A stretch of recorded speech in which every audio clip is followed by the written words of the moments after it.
Nah, ini teman-teman, jadi proses penyambungan papannya sudah jadi dan ini adalah hasil akhirnya. Ini sudah diratakan, sudah diamplas halus.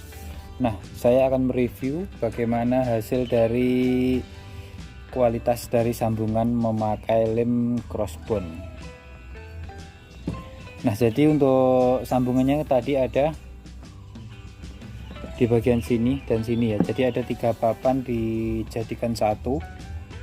Nah, untuk sambungannya berada di sini ya, jadi kalau kita melihat dari depan saja pasti akan sulit membedakan, jadi kita lihat dari samping. Nah, di sini sambungannya jadi terletak di sini. Nah, ini tidak muncul sama sekali batas kayu, jadi ini sangat rapat. Dan untuk hasil lemnya jadi tidak menggaris ya, jadi tidak menimbulkan atau tidak meninggalkan garis warna dari lem tersebut. Nah, untuk yang satunya juga ini ada di bagian ini, sama saja tidak meninggalkan garis.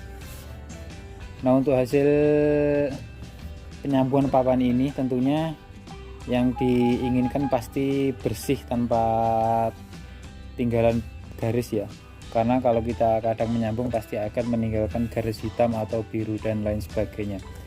Nah, untuk lem yang saya pakai ini ada 2 macam.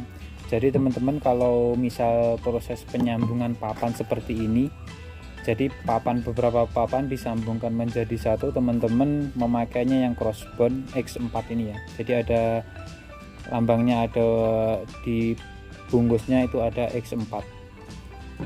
Nah, ini saya juga ada di X3.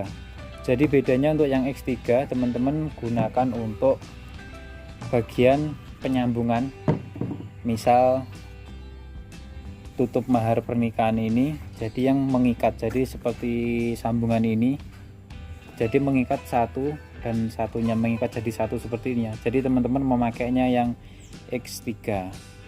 Untuk yang X3 memakai yang sistemnya mengikat satu sama lain. Kalau yang untuk X4 ini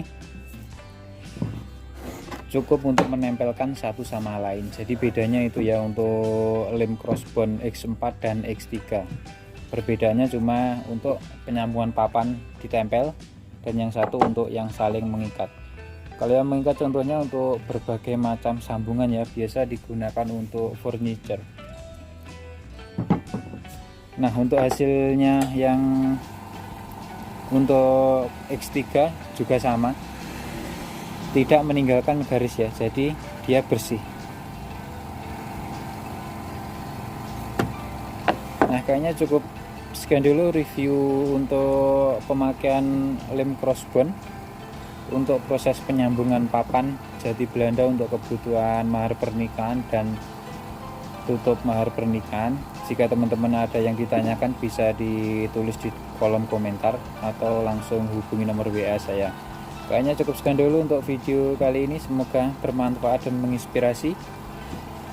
Jangan lupa untuk pakai lem crossbond untuk mencoba sendiri di rumah. Sekian dulu, terima kasih atas waktunya. Selamat sore dan selamat beraktivitas.